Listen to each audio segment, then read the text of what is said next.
Right now at 5, the future students of Joplin's Dover Hill Elementary got a lesson in STEM as they helped with the construction. U.S. defense officials say Russia hasn't pulled any troops from its shared border with Ukraine. I'm Skyler Henry at the White House with more on the growing tensions in the region as leaders in the West continue to call for diplomacy. The 4 states' most watched news starts now. Fourth graders at Columbia Elementary got a first-hand learning experience at the site of their future school. This is KOAM News at 5. Chi Harris, a teacher at the elementary, teamed up with Crossland Construction and Pittsco Education to give her students a lesson in STEM. Students had the chance to take a field trip over to the construction site for the future Dover Hill Elementary to see how construction works firsthand. Rather than just reading from a book, like, hey, we can read that, hey, this is how we put things together, this is how we put a gym together, or watching a YouTube video. Like, if we actually get to touch it and move it around and actually work with the robotic crane, I think that will, they can remember that a lot better. Students also got to use a small-scale crane to better understand the construction of their future school. We'll have more on this story tonight at 6. Day 1 of the Pittsburgh Business Expo kicked off today. This year's theme is a disco inferno at the Biz Expo. Businesses were asked to decorate their booths for a chance to win a prize. Officials with the Pittsburgh Chamber of Commerce say it's a chance for local businesses to connect with the community and promote themselves. It's an opportunity for us to give close to 30 of our local employers the opportunity to come face-to-face with their potential customers. We also, especially in the face of historic low unemployment here in Pittsburgh, we have a lot of our employers that are also using this as an opportunity to showcase job openings that they've got. The expo continues tomorrow from 10 a.m. to 3 p.m. Well, the sun came out and it felt a lot warmer. Got some melting done. Doug Eddy joins us. Yeah, we did some massive melting for us today, and we'll really continue to as we go into the next couple days. Plenty of sunshine. We did go into the 40s for afternoon highs. Weak little wave to our north. This is going to slide northeast of us. It is going to drag a weak little cold front in as we go through the evening into the overnight hours for us tonight. But temperature is pretty good. Most of us are sitting 40 to about 45 degrees. We have southerly winds, which have been kicking in all day long, kind of helping those temperatures warm up across the region. Through the evening hours, we slide back through the 30s. We will get some refreezing tonight, so be careful on some of the slushy roads as we go back into the mid-20s for overnight lows. Big warm up next few days. We're going to look at that here in just a bit. All right, Doug, thank you. U.S. officials have fanned out across Europe this weekend amid growing tensions between Russia and Ukraine. They're working to build NATO solidarity and pushing for diplomacy as the world awaits Russia's next move. Skyler Henry reports from the White House. Air raid sirens filled the air in parts of eastern Ukraine Friday, and a bomb ripped through a car outside a government building. Pro-Russian rebels are ordering residents to load onto buses, evacuating them to Russia. There has been shelling in the region over the past few days, and U.S. officials have warned the simmering conflict here could be a spark for a Russian attack. But Russian President Vladimir Putin said Friday his forces along Ukraine's border are there defensively. U.S. and European officials estimate they number about 190,000. Putin is also demanding NATO not allow Ukraine to join its alliance. Members of NATO and other world leaders are meeting in Germany, where Vice President Kamala Harris is pushing for diplomacy. We are also committed, if Russia takes aggressive action, to ensuring there will be severe consequence in terms of the economic sanctions we have discussed. Defense Secretary Lloyd Austin is visiting NATO countries. He's now in Lithuania, and earlier he met with U.S. troops in Poland. Austin says he's seen no sign Russia is pulling back any of its troops. Moving closer to the border, dispersal of troops, increasing logistical capabilities. Here at the White House, President Biden hosted a call with U.S. allies about the crisis in Ukraine. He believes a Russian attack could be imminent. We believe that they will target Ukraine's capital, Kyiv, a city of 2.8 million innocent people. If Russia pursues its plans, it will be responsible for a catastrophic and needless war of choice. Secretary of State Antony Blinken and Russian Foreign Minister Sergei Lavrov have agreed to meet in Europe next week, but only if there's no invasion. Skyler Henry, CBS News, the White House. Defense Secretary Austin also spoke with his Russian counterpart by phone to discuss a diplomatic path forward. President Biden could soon name his historic Supreme Court pick as early as next week as the clock ticks down to his stated end-of-the-month deadline. He says he's done a dive deep on 4 candidates. The president has promised to nominate a woman of color for the position. Senate Democrats have already said they will move quickly once announced. The top Republican on the Judiciary Committee, Chuck Grassley, says he does not believe his party will use tactics to stall. An ex-police officer who killed a 20-year-old man in suburban Minneapolis last April is sentenced to 2 years in prison, significantly less than the maximum. Kim Potter was convicted in December of both first-degree and second-degree manslaughter in the death of Dante Wright. Potter shot and killed Wright as he tried to flee during a traffic stop in April, claiming she meant to fire her taser, not her gun. Wright's family had asked for the maximum sentence allowable. Still ahead, a powdered baby formula recall. The FDA is warning parents not to use some types of baby formula after reports of illnesses and 1 infant death. I'm Bradley Blackburn with details on the recall and what parents should do now. And next in Health Watch, how a couple of glasses of wine could be putting you over your daily sugar limit. Indigo Sky. Topping today's Health Watch, people with diabetes will soon have a new tool to help them with their insulin shots. The FDA has approved the first app that lets users schedule and deliver doses of insulin. The company Tandem Diabetes Care says the app connects to a special insulin pump that gives needed doses of bolus insulin, which stops glucose spikes after meals. The app with this new feature will be available for free through a software update. The company, however, did not say when the feature will launch. How you sleep as an adult may be linked to your sleep in childhood. A Penn State study finds that children with insomnia often continue to have sleep problems into early adulthood. Researchers say it's important to address sleep issues during childhood and adolescence because poor sleep is linked to numerous health problems.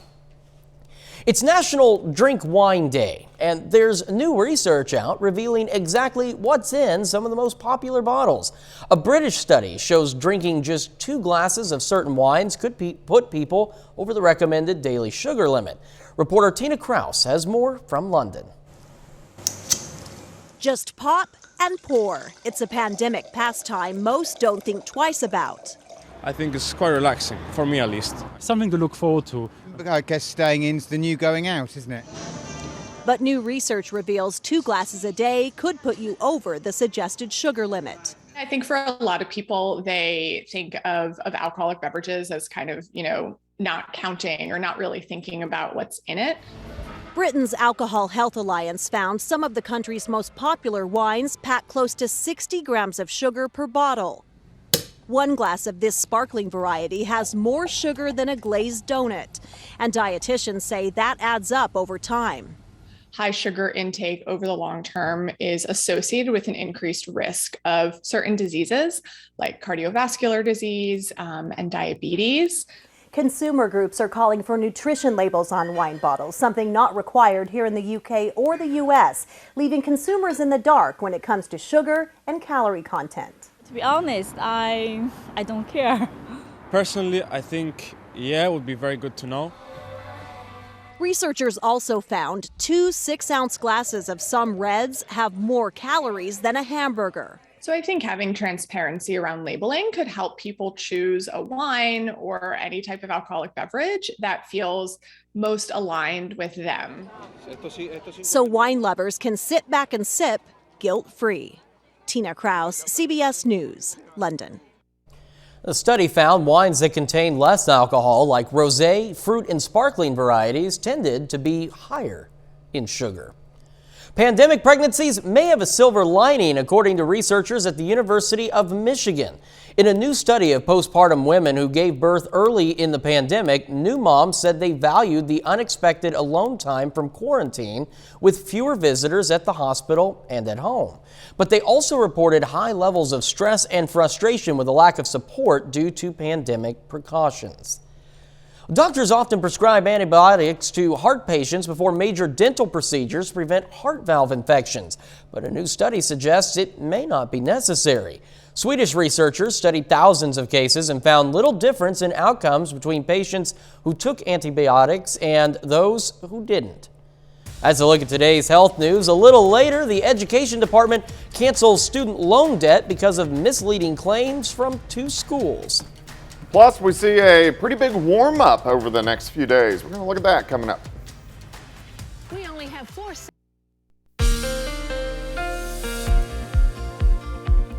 Well, it turned out to be a pretty good Friday for us today. A lot of melting, but we got sunshine for us and temperatures quite a bit warmer than what we have seen over the past couple days, as most of us kind of went into that 40 to 45 degree range. Nice shot, Indigo Sky. Of course, Indigo Sky Casino is just outside of Seneca, Missouri, but it looks good, and we're going to see plenty of clear skies as we go through the overnight hours tonight. All right, huge warm up the next few days, which is good. Some scattered thunderstorms on Monday, and then another storm system, a wintry mix, back in next Thursday. Of course, you can get my long-range forecast on my month-long blog. That is KOAMNewsNow.com. All right, temperatures a little bit cooler. Northern counties where you have the thicker snowpack. Everybody else kind of in that 40 to 45 degree range. Southerly winds helping our temperatures warm up for us today. Nice southwesterly wind at about 5 to 10 miles per hour. Looks good. 7th in range line currently sitting at 43. Feels like 36. Humidity is low at about 35%. Through the evening hours, we slide back through the 30s. We are going to get some refreezing tonight, so if you have any slushy roads out there, be careful as we drop back into that 25 to 27 degree range. But clear skies, not too much is going on here. We do have a weak little wave up across the northern parts of the plains. Any rain or snow will stay northeast of us, but it will drag in a very weak cold front as we go through the overnight hours for us tonight. So let's go through time. Our winds switch back out of the north. Late tonight, we drop back into the 20s. The winds slowly shift back out of the southeast for us tomorrow. Northern counties still kind of cold. You hold into the 30s just due to the snowpack on the ground. Everybody else warms up. 27 to start, 45 by noon, high temp of 50, southerly winds at about 5 to 15. Tomorrow night looks good. Not as chilly as we only drop back into the upper 30s to near 40, and then a big warm up well into the 60s by the time Sunday rolls around. We're going to soar well into the 70s by the time Monday rolls around. Could get some scattered thunderstorms on Monday evening. Some of those could be strong, so we need to keep our eyes on that. Cold front drops through, so here comes the cold air again into the 30s on Tuesday. On a Wednesday, there's a weak little wave that slides to our south, probably will not affect us, but Thursday could be a different story of freezing rain, sleet, and snow. So that's something we really want to watch as we go into next Thursday and Friday. All right, 50 tomorrow. Cooler in our northern counties. If you live Yates Center over toward Fort Scott, you'll hang out right around 40. 63 on Sunday, 73 on Monday. That chance for some thunderstorms. Quite a bit cooler on Tuesday, Wednesday, and then Thursday, wintry mix ending with some snow possible by Friday. It's just kind of a roller coaster the last couple of weeks here with weather and temperatures both. And next week's going to be all over the place as well.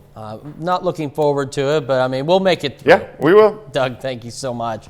Well, coming up, a major recall of powdered baby formula. But first, we take time to honor one of our many four-state heroes. David King served in the Army in Operation Iraqi Freedom, his hometown, Joplin. We're proud to recognize David King, tonight's four-state hero. And of course, you want to learn more about other heroes or, better yet, nominate one of your own? You can do that at any time over at KOAMNewsNow.com. Doug Hetty. Topping today's Consumer Watch, the Education Department says it's canceling the student loans of nearly 16,000 borrowers who attended certain for-profit schools like DeVry University and ITT Tech. The move comes following findings that DeVry misled students with claims that 90% of its grads who actively seek employment get a job in their field within 6 months of finishing their degree. The price for a new home has climbed more than 15% from a year ago. According to the National Association of Realtors, the median price of a house last month was just over $350,000, and prices are expected to keep going up. Meanwhile, sales of existing homes surged 6.7% from December, but were down more than 2% from a year ago. That's largely the amount of homes on the market that has fallen to a new record low. A major recall of infant formula is now underway after reports that some infants became sick and one child died. Abbott is recalling 3 types of formula, and it now has parents scrambling to find a replacement. Bradley Blackburn reports. Like any new mom, Carrie Caprino wants to make sure her baby gets the nutrition he needs. 6-month-old Frankie requires a special formula. He has reflux, and he also has a milk protein allergy. So he needs to be on this formula. Caprino has a full month's supply, but just learned the brand she uses, called Elicare, is being recalled. When I keyed in the codes on the website, on the Similac website, all of the cans that I have were recalled. Elicare is one of 3 Abbott brands now under recall. They also include Similac and Alimentum, all powder formulas that were manufactured at the same plant in Michigan, with expiration dates after March 31st. Federal officials are now investigating 4 reports of infants who were hospitalized after consuming Abbott formula, including one who died. All the children had Chronobacter or Salmonella infections. If they have had exposure to contaminated formula, look out for fever, any kind of abnormal behavior, diarrhea. While Abbott says no distributed product has tested positive for the presence of either of these bacteria, they are voluntarily recalling them anyway. I panicked. Caprino's son shows no symptoms, but she's now scrambling for an alternative. I know you're concerned and you're taking all the right steps, but it is an alarming thing for you as a new mom. Yes, and I did cry last night.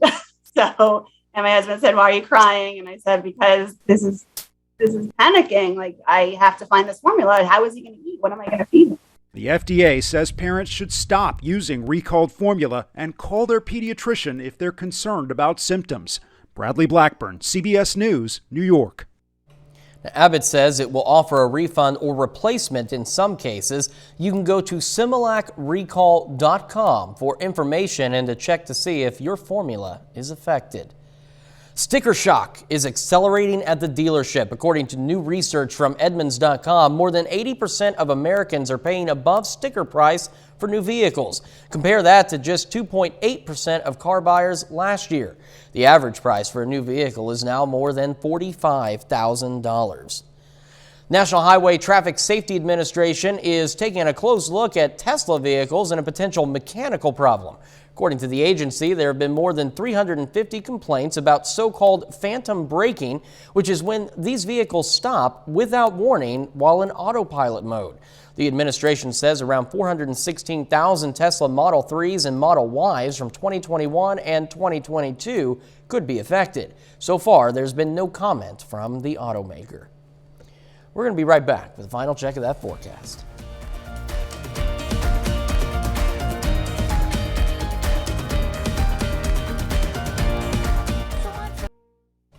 Up next on the CBS Evening News, Steve Hartman shows us a Florida school's unusual mascot. Then on KOAM News at 6, we'll have more on how elementary students in Joplin helped with the construction of their future school. Plus, how another school is teaching students a lesson through a coffee shop. And how a Kansas neighborhood celebrated the recovery and return of a 3-year-old girl who had been hospitalized with COVID. Stay with us for CBS Evening News and then KOAM News at 6. The biggest vivid blue diamond is up for grabs for a pretty penny. It's called the De Beers Cullinan Blue, and Sotheby's says it could sell for at least $48 million. The 15.1 carat gem is also the largest internally flawless set-cut vivid blue diamond that the Gemological Institute of America has ever appraised. The GIA also has deemed the diamond as fancy vivid blue, the highest color grading possible. The big rock is expected to be placed for auction at Sotheby's Hong Kong Luxury Week in April. I don't know that I could afford that. No. I mean, it'd be nice to have. A little bit out of my price range. It's almost the color of how the skies were today. Yeah, plenty of sunshine for us today. We're going to have plenty of sunshine again tomorrow. A little bit warmer, up to 50, 63 Sunday, 73 on Monday. So by Monday, you're going to be convinced that spring is here, chance for thunderstorms, and then, oh no, late next week, ice chances again. Winter comes right back. Doug, thank you. That's our time for now. CBS Evening News is next. We'll be back here for the KOAM News at 6, and thanks for making us part of your night.